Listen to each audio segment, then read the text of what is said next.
অঞ্চলৰ যিকোনো উৎসাহজনক কামে নিশ্চিতভাৱে মোক উৎসাহ যোগায়। আজি খুলনাৰ চহৰ অৰ্থাৎ চিমলিখোলা এনচি চহৰৰ কৃষক ক্লাবৰ দ্বাৰা তিনিদিনীয়া কাৰ্যসূচীৰে তেওঁলোকে প্ৰগ্ৰাম কাৰ্যসূচীৰ বহুতো অনুষ্ঠানৰ আয়োজন কৰিছিল। আজি আছিল মুকলি সভা আৰু মুকলি সভাৰ মুখ্য অতিথি হিচাপে তেখেতসকলে মোক আমন্ত্ৰণ জনাইছিল। ইয়াৰ বাবে তেখেতসকলক মই ইমান আন্তৰিক ধন্যবাদ আৰু কৃতজ্ঞতা জনাইছোঁ। আৰু দেখা পাইছোঁ যে এই চহৰ অঞ্চলৰ শিক্ষিত ল'ৰা ছোৱালীবিলাকে চহৰ অঞ্চলৰ উন্নয়নৰ বাবে তেওঁলোকে বিভিন্ন প্ৰকাৰ চেষ্টা কৰি আছে।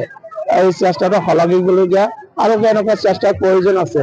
ইয়াৰ চহৰ অঞ্চলৰ ল'ৰা ছোৱালীখিনি শিক্ষিত কৰাৰ কাৰণে আৰু ইয়াত থকা মানুহৰ অৰ্থনৈতিক সমস্যা বা সামাজিক সমস্যা আদি দূৰ কৰাৰ কাৰণে তেওঁলোকে সন্মিলিতভাৱে চেষ্টা কৰি আছে। আৰু এই ক্ষেত্ৰত আমি যিসকল প্ৰতিনিধি আছোঁ, জনপ্ৰতিনিধি আছোঁ, বিভিন্ন ৰাজনৈতিক দল আছে বা অৰাজনৈতিক সংগঠন আছে, আমিও তেখেতসকলৰ লগত সহযোগ কৰাটো উচিত। আৰু তেনেকুৱা এটা কথা সন্মুখত লৈ তেখেতসকলে মোক আমন্ত্ৰণ কৰাৰ বাবে মই আজি আহিছিলোঁ নিজে।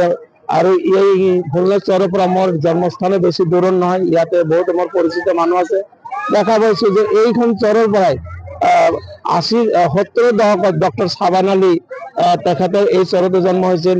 প্ৰথম ACS অফিচাৰ চহৰ অঞ্চলৰ ৰজব আলী তেখেতে এই অঞ্চলৰ, কিন্তু এই অঞ্চলৰ শিক্ষাৰ ক্ষেত্ৰত যিখিনি ব্যৱস্থা ল'ব লগা আছিল আজিলৈকে এই বৃহত্তৰ চহৰ অঞ্চলত এটাও ME স্কুল হাইস্কুল নাই, এটা এতিয়ালৈকে ইয়াত কোনো ধৰণৰ মেডিকেল সাব চেণ্টাৰ নাই।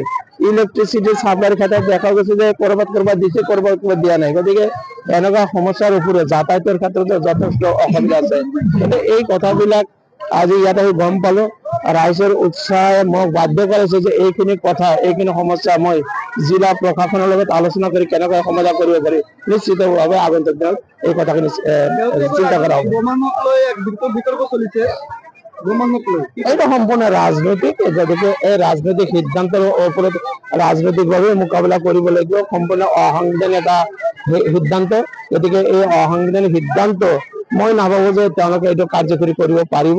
যদিও মুখ্যমন্ত্ৰীয়ে কৈছে এতিয়ালৈকে কোনো অৰ্ডিনেন্সো অহা নাই, কোনো আইনো এতিয়ালৈকে অহা নাই। গতিকে মুখ্যমন্ত্ৰীয়ে মৌখিকভাৱে কোৱা কথাটো কিমানখিনি গ্ৰহণযোগ্য হ'ব অসমৰ ৰাইজে ইতিমধ্যে বিভিন্নজনে উত্তৰ দি আছে।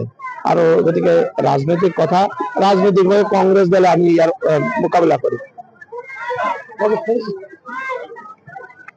নমস্কাৰ, মই উৎপল দাস আৰু আপোনালোকে চাই আছে এনি ভাৰত। আৰু আপোনালোকক জনাবলৈ পাই মই বহুত সুখী হৈছোঁ যে আমাৰ সকলোৰে মৰমৰ শ্ৰদ্ধা জুবিন গাৰ্গৰ গীতসমূহৰ ভিত্তিত এটা খুব সুন্দৰ ৰিয়েলিটি শ্ব' এনি ভাৰতে আয়োজন কৰিছে, জুবিনৰ গানে কি আনে। এই প্ৰথম ছিজনটোত অডিশ্যনছ আৰম্ভ হ'ব আগষ্টৰ পৰা অসমৰ বিভিন্ন জিলাত। গতিকে মই সমূহ কলা কুশলী, বিশেষকৈ যিসকল প্ৰতিভাশীল গায়ক গায়িকা আছে আমাৰ সমাজত, তেওঁলোকলৈ মই এটা আহ্বান জনাইছোঁ, তেওঁলোকে প্ৰস্তুত হওক এই ৰিয়েলিটি শ্ব'ৰ বাবে। আৰু তাৰিখটো হৈছে 15 আগষ্ট 2024 চন।